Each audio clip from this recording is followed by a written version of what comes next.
Et en parlant de bons conseils, devinez qui on retrouve chez Virginie? C'est Georges. Ensemble, ils vont imaginer le futur potager de Virginie. Ah, rien que ça. Voilà Georges, Oui, Virginie. voilà mon potager. Oui. Donc comme tu vois, pour le moment évidemment il n'y a rien dedans. Ah On est non, encore en totalement, hiver. c'est encore l'hiver. Et donc j'ai besoin de tes conseils pour voir mais qu'est-ce que je vais y mettre cette année, parce que j'ai envie de bien faire les choses, j'ai envie de bien préparer.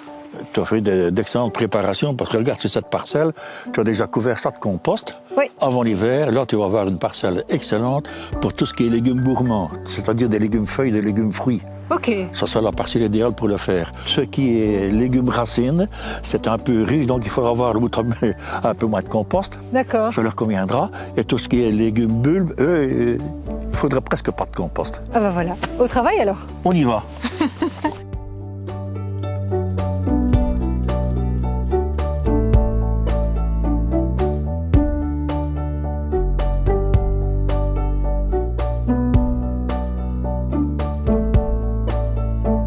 Donc ici tu m'as dit Georges, les tomates et puis les aubergines. Bien près du mur en fait, c'est ça, hein, pour bénéficier un peu du microclimat du mur quoi. Entre plants de tomates, tu peux mettre du persil. Ici Ouais, du ouais. persil. Et du basilic, qui lui va profiter de la chaleur des murs.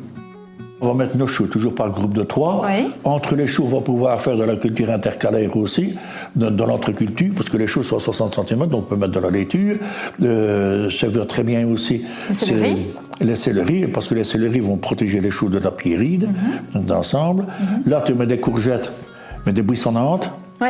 parce qu'elles ne prennent pas énormément de place, parce qu'on pourrait mettre La salade on a mis de la laitue. on peut la mettre là-bas aussi comme en entreculture. D'accord. Sur cette parcelle, on va mettre là-bas les petits pois et des haricots nains. Oui. Les haricots nains produisant beaucoup plus tôt que le haricot à perche qu'on va mettre là-bas.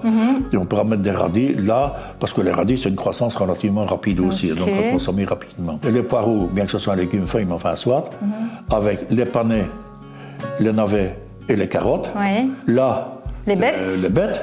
4 plants de bêtes. Et là-bas, nous allons mettre ail, oignon et échalote. Le compost qu'on va enlever, là, on va pouvoir le répartir sur nos plants de Courge et butternut.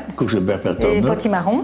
Tandis Qui a besoin d'une terre riche. Une terre riche. Et ici, ça, il faut également une terre riche. Mais là, on va pouvoir enrichir au compost. Remettre des tomates. Parce que c'est un légume qui peut venir plusieurs années de suite à la même place. Avec une entreculture à l'arrière du basilic. Ça va très bien ensemble. Et le persil, là, ça va être magnifique. Et les aubergines, là, sur le côté. Ben voilà. Merci beaucoup. Bon appétit. Il n'y a plus qu'à. Il n'y a plus qu'à. Mais Georges, je te remercie vraiment pour tous ces conseils très pratiques. On sent que c'est du vécu. Ben oui. Et je ne manquerai pas de te passer un petit coup de fil si j'ai un doute de temps en temps. Ça me ferait plaisir qu'il y a ça. Non pas qu'il y ait des doutes, mais que tu te donnes le résultat. Avec grand plaisir. Merci beaucoup. À bientôt. À bientôt.